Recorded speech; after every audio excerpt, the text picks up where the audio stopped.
We are about to enter the world of noodle making in Spillville, Iowa. Oh my goodness. There's an entire room of tables covered with sheets, covered with noodles. We're making noodles today to get ready for the craft show. They'll probably be making 150 pounds of noodles. Hi, my name's Arnie Meyer. I'm the mayor of Spillville. You know, one thing about Spillville, and that is really, that's unique about it, the population in Spillville was around 380 in the turn of the century of the 1900s, and it's 386 today. So I would say the people in the city love it just the way it is and don't want it to change too much. Making noodles, which will go into chicken noodle soup, and there is no direction book. It's all by feel and timing. The old teach the young. It's quiet, and I like the small town, and it's just nice where there's not a lot of noise or not a lot of worries or troubles, so it's really nice just to be in a small community where you know everybody. I like being around in this area because Spillville is a very special place. It's nice to know that there is a genius living there, you know, and he liked it there. And it's really nice knowing that I'm Czech and that I have an important background.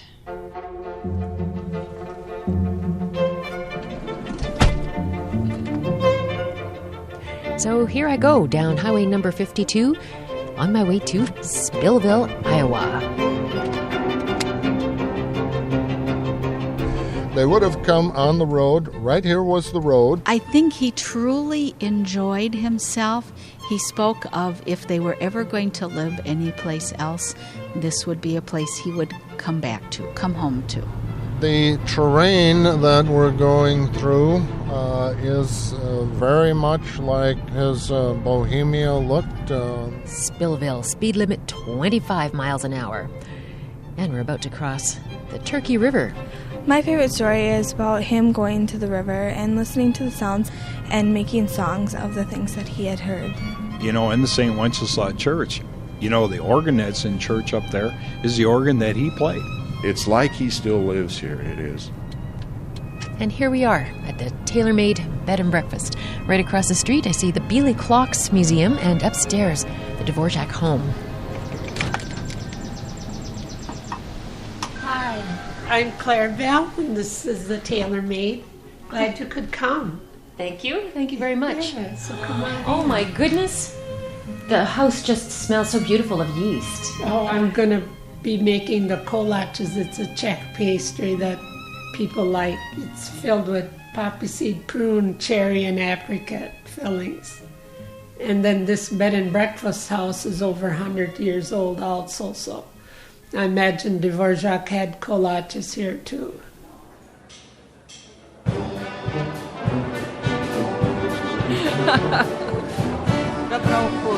Good appetite. Good appetite. We're at the Inwood in Spillville, Iowa. Tonight we served a meal of Czech ancestry. We start off with roast pork loin. Dumplings were next. Because they were celebrating and that's an old Czech Antonín Dvořák here in Spillville a long time ago. He was from the Czech country. Yes, he was in New York. He was enticed to come to Spillville. Why they came from New York all the way to Spillville is beyond me. You know, Spillville in the middle of nowhere. But the fact that Dvořák came here, there was something here that was interesting for him, which is amazing. And the fact that the organization here does celebrate his being here. My name is Cheryl Novak. I am the president of SHAG, the Spillville Historic Action Group, promoting and doing the program this weekend, honoring the memory of Dvořák at the 100-year mark anniversary of his death. V Praze rozený, matku nemám, oče neznám, jsem opuštěný. Alois Schindelar, but in Czech is Schindelář. I live on a farm all my life, about 3 months. Marcela Hompal and My mother was full-blooded Krejcik. Krejcik is Taylor in my mother. I am Romana Rient, full German. I married a Czech. When I first came here, everybody expected me to be Czech. I'm very proud of my heritage. And then it was in 1848-49 when there were revolutions going on in Europe, and it was after these revolutions that the Bohemians were actually freed from serfdom. Prior to that time, the Bohemians were serfs under the Habsburgs.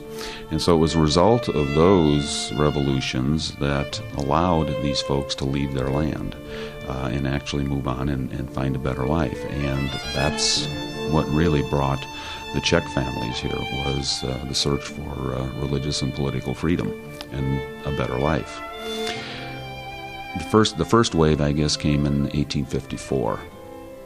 There were probably 12 families that came. And as the community grew, the population really became more and more Czech.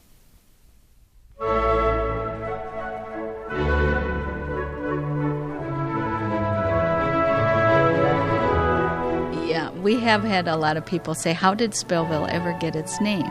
Well, the man that it was named after, Joseph Spielman, so they were going to call it Spillville. They took all the paperwork to the county to have it recorded, and the gentleman recording it mistook an I-E-L for I-L-L, and it turned from Spillville to Spillville.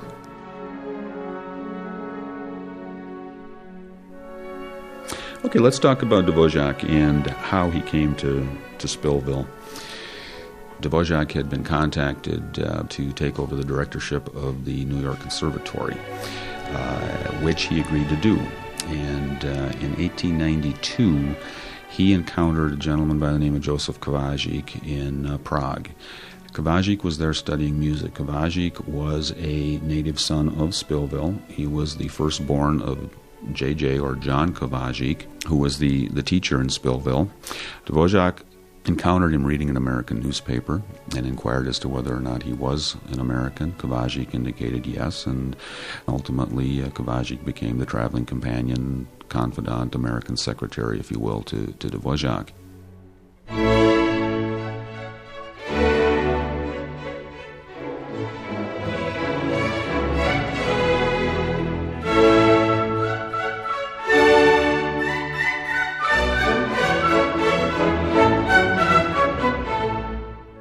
They went to New York in 1892. Dvořák began his work at the conservatory, and he had planned on returning to Bohemia for his 1893 summer 4-month vacation. Kováčik indicated that maybe he'd like to come to Spillville. It was a community of predominantly Czechs. Dvořák agreed, and in the summer of 1893, he sent for the remainder of his family, because not all of the family was in New York, and they traveled to Spillville. They traveled by train.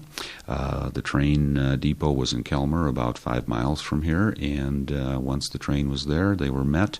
Dvořák was seated on some carriages, and the baggage was brought in other carriages, and they made the 5-mile trip to Spillville.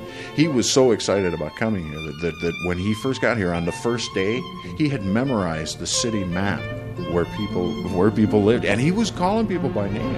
Cousin Cyril, who wrote the book, they came to this place, A History of Spillville and Its Czech Settlers, has this vision of Dvořák's inspiration for the American quartet, Opus 96, and that it actually is tied into his first trip here in the Spillville area on the carriage. It relates to the terrain that he traveled, the hills, the curves. Once here, he wrote prolifically, so you know the influences in his music here. The clickety-clack of the rails as he came here, the sound of the water as he sat on the stump eating his bread and drinking his beer. The tinkling of the water in the waterfall, the sound of the crickets, the frogs, these are all things that He listens to the things around him to make up his music. I think that he listened to the birds and the trains. That he doesn't use he makes the stuff up in his mind, and then when he gets something, he writes it on his sleeve.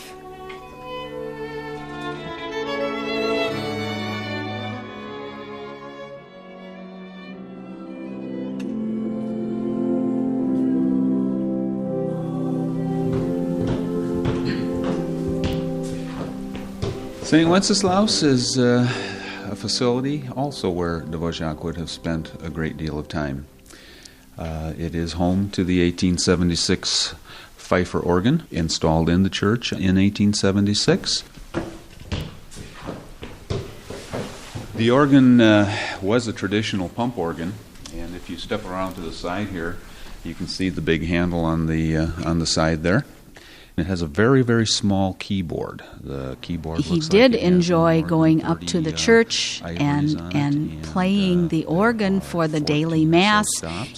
When he first got there, he noticed there wasn't much music. They didn't play a lot and they didn't sing a lot. And he kind of just stepped up to the plate and took over and began playing. It kind of surprised a few of them the first few mornings they heard this glorious music coming from up in the choir loft.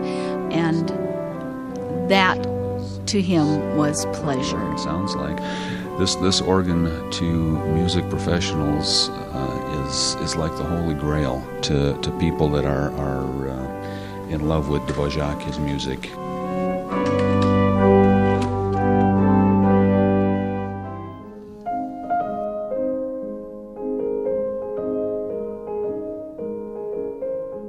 Dvořák was a butcher's son initially. He was a common person. The people were his people. So I think he was very much at home here. In fact, if you read the accounts of his stay here, and in his own words, he says these were some of the happiest times he'd spent. How do you think the members of the community accepted Dvořák? What did they think of him? I'd have to say that that's a mixed bag based on stories that I've heard. I think a lot of people accepted him very well. And then there were other stories that said that he was a little bit on the aristocratic side, that he thought maybe he was a little bit better than... Being in the presence of a very well-known international musician, I think was perhaps a little overwhelming for some. Because he was brought up in Europe, I think being an Iowan myself from a small town, pecking order was a little different. Exactly. But our community is a slow to get acquainted with kind of a community. I think at the time there was not a great deal of difference between him and the people because so many of them were new in this area. I don't think they set him apart really as anything extra special. It's just too common. He was called the Little Bulldog. He, at one time, had the nickname Old Borax. He was a little rough, a little gruff, a little demanding, kind of harsh. He doesn't want to be avoided. I would have imagined that he would have been a very intense figure. Someone who would be able to experience something to its fullest when he was out like there, most geniuses, from the outside, he seemed like he was kind of different than most people because, he'd always have all this music running through his head and stuff. He was a short, squat man, and he had eyebrows about as big as an evergreen tree. I just and he probably rarely smiled. So you get that kind of a man shuffling around town like this. I think he presented a very, very scary appearance. On the inside, he was a teddy bear. The man was an artist. I do know that Dvořák had three buddies here in town. He played cards with them frequently, Duddy and Euchre down at the local tavern. He enjoyed his bucket of beer. There's a lot of stories. There's a lot of comments made about his dark eyes but I think that anything that has to do with dark eyes or comments along that line has to do with the intensity that had to have been going on behind those eyes. But also, he really didn't like the city, and he was more of a country person.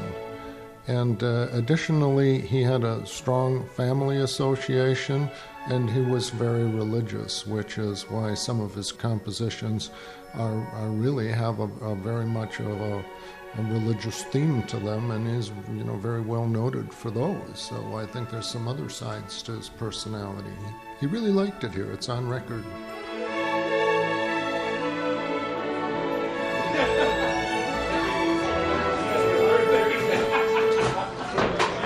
Wow. What kind of beer would Dvorak drink? Woodchuck, right? I live basically right across the street, about 20 yards, and I'm at the front step of Dvorak. I've had to give people directions from New York how to get there, and it's like I wondered why they want to go there, but then I realized, like, yeah, he actually was a famous person. A lot of people know about him, and I take it for granted. As far of course. as me, I guess I'm not a classical music fan. I don't know. I can appreciate it, definitely. Classical or whatever you want to label it as. I guess that's just not my thing, but I have heard some of his songs, but they're relaxing, I know that. I mean, it's kind of, you don't realize it until you go someplace else and somebody else can really strike it to you how important he was.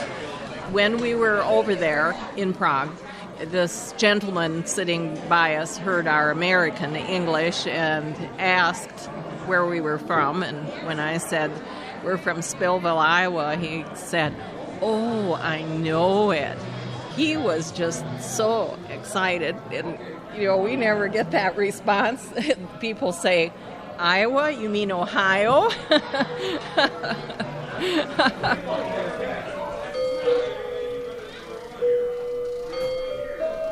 I'm Georgianne Eckhart, and welcome to the Beely Clocks Antonín Dvořák exhibit. This building originally was a silversmith, a tinsmith lived downstairs, and he then had an apartment upstairs for people, and that's where Dvořák came and stayed. The Beely brothers bought this building. It amazes me when I look at the building that he lived in, because it's that little upstairs apartment, and as prolifically as he wrote and as eloquently as he spoke of the area, you would think he was living in a grand mansion on top of a hill looking down over this peaceful little community. But I think because of the fact that he was in that little building, he was right in the thick of things. And the humidity and the heat, mosquitoes. He was well known locally for playing out the parts on his violin, and the windows would often be open in the apartment and people could hear it.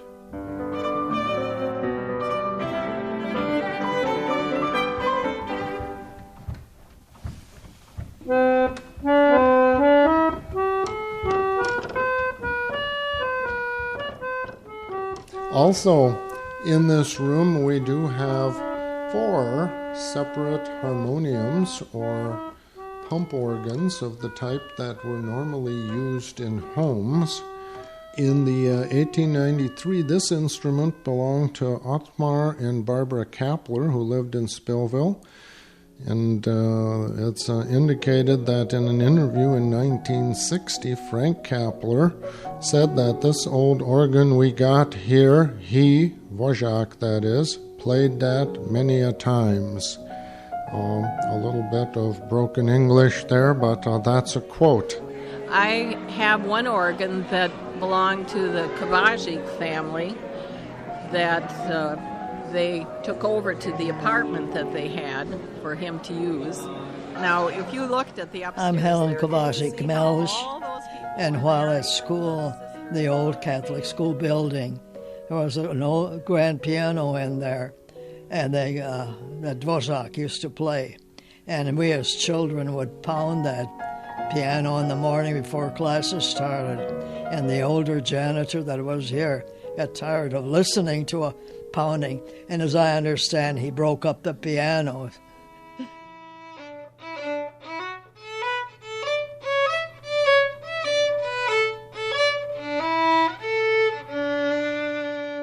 Dvořák really didn't mean a whole lot to me until they celebrated one of his, I think it was his 100th anniversary or being here or whatever. before that period of time, I never listened to any of his music at all. But now, like Humorist and stuff like that, when you listen to it, it really has a neat melody to it, and kind of sends goosebumps down your back. I like his Going Home song. That is so neat. Yeah, I like his music. Humoresque, I suppose. Yeah, that's a good one. I like that one too. It's so smooth. Moody. Smooth, not moody. I said smooth. I didn't say moody.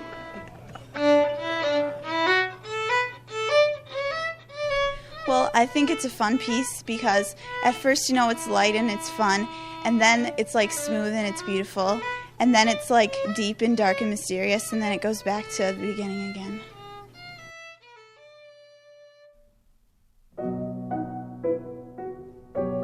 Welcome to the 1870 St. Wenceslaus Old School, also known as the home of John J. Kováčik, the home to Joseph Kováčik, as well as the home to Dvořák's Opus 96 and 97.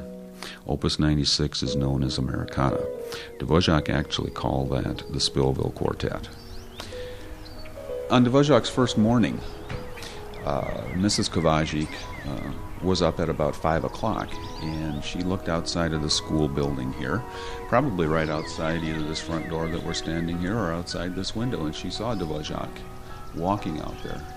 And she was very concerned that something had gone wrong. Why was the master up at this hour? Why was he wandering around out there alone? What was the problem? So she went out and engaged him in conversation and found out that no, nothing was really wrong. Everything was just absolutely perfect. He was up, he was out, he was enjoying the environment, he was listening to the birds, he was taking in the sounds and the sights, and he was quoted as saying, no, nothing is wrong, everything is beautiful.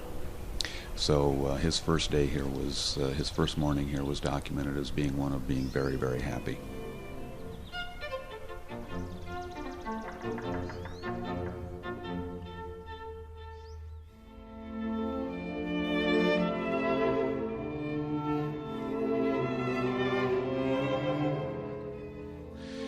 And after having completed Opus 96, he would have come here to have performed it. And with Joseph Kováčik and John Kováčik, Celia, the daughter of John Kováčik and Dvořák, they played the Opus 96 for the very first time. It was heard for the first time by human ears. Dvořák played the first violin. The second violin was played by John. The viola was played by Celia, and Joseph played the cello. So you could say back in 1893, we had our own private little jam session here. You're truly standing on a piece of remarkable history here.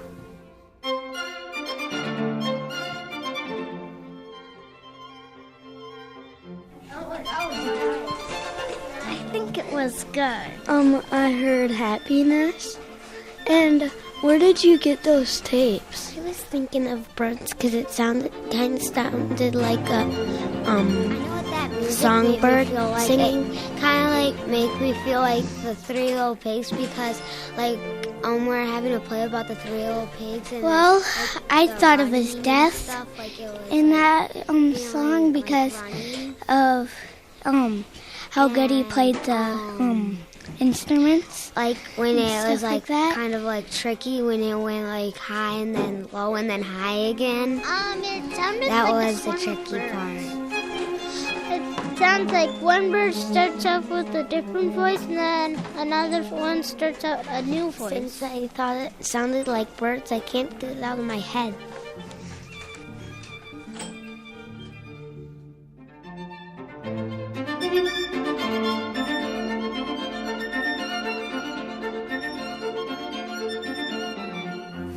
In fact, there is a story that during his stay here, he had heard the scarlet tanager, and he was very perplexed by the sound. He was not able to put it into musical notes. And one of the local colorful stories is that he was standing down there at the confluence of Wonder Creek and the Turkey River, and he was heard to say, "That damn bird." Dvorak would tell them to chase the blue jays away, get them out of there. He was trying to hear this song, the Scarlet Tanager, yes. And we still have them around in summertime. It's a rare bird. 2 years ago, while hunting morels, I came across 2 in the woods. Yeah, absolutely gorgeous birds. I mean, brighter red than your microphone cover there.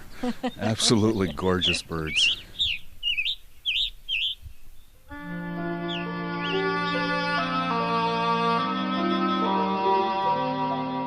We also have a letter that he wrote while he was here. The last paragraph, I hear that the papers at home are writing as if I wish to stay here in America for good. Oh no, never. I am very well off here. God be praised. I am in good health and I am working well, and I know that. As for my new symphony, the F major string quartet and quintet composed here in Spillville, I should never have written these works just so if I had not seen America.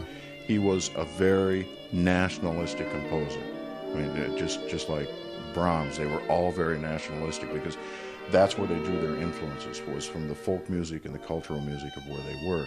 So when he came here, that's what he was looking for. He was looking for that nationalist basis. So he found a lot of it, he thought, in American Negro spirituals, American Indian music, all those pieces of music that were here inherently before he got here. You'll hear a lot of reference to the fact he was so enamored by the music of Stephen Foster. He wanted to promote the nationalist music of America. And at the same time, while he was here, he was also homesick. And this area reminded him so much of his home that I think he began to not only praise this area in his music, but he also began to sing the praises of his homeland in the music, and he was once again becoming nationalistic back for Bohemia. I think, a lot of the slow movements are meant to be memorable, and I think his primary influence was his homesickness.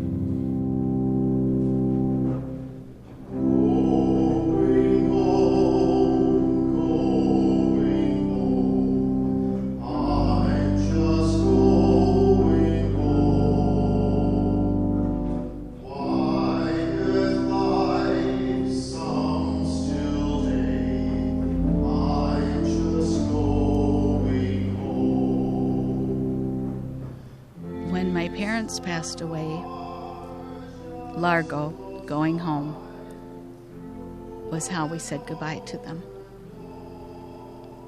And we wouldn't have been able to do that if Dvorak hadn't written the beautiful music he did and brought it here to us to share.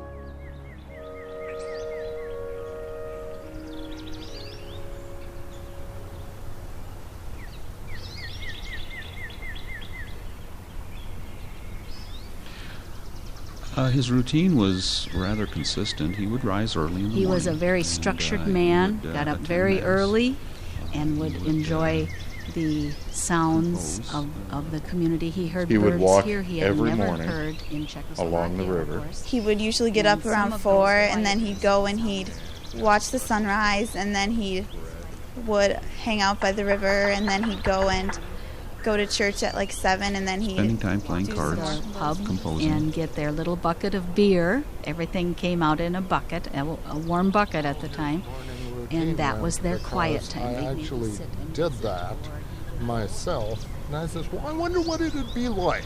So I got up early one morning, and I went from where he stayed, and I walked, and I saw how long it would take to do I think that's what made his music so solid and so real, because it was all based in what his routine was.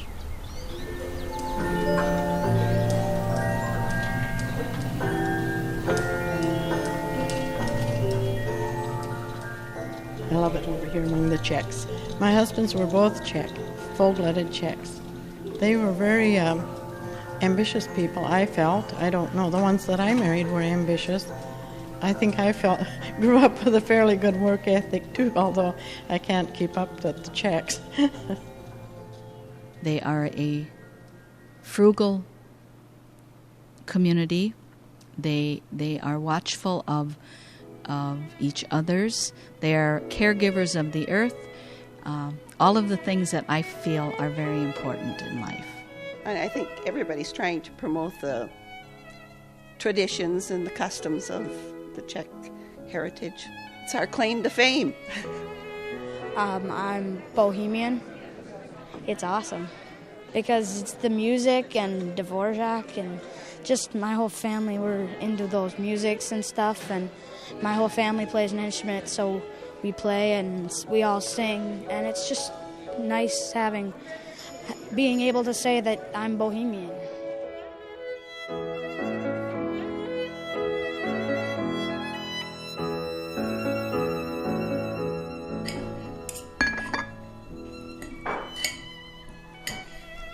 Oh, I can't imagine what Spillville would actually be like if Dvorak had not come here. A famous person living in your city for a while, even if it was a short period of time, I think really becomes a big deal. And we do have people from all over the world coming. I used to be secretary up at the church, and the people would come and they'll say, I just want to sit and put my hands where he put his hands. The most beautiful sound is a quartet up in the church playing Dvorak music. That is the ideal of a day.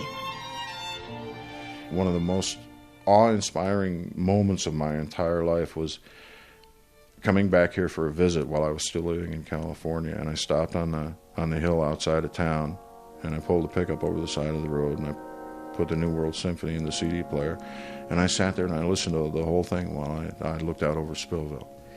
Spillville Then and Now, winner of the Prix Italia for Best Work on Music from Venice, Italy. Congratulations to Winnipeg producer Andrea Ratuski.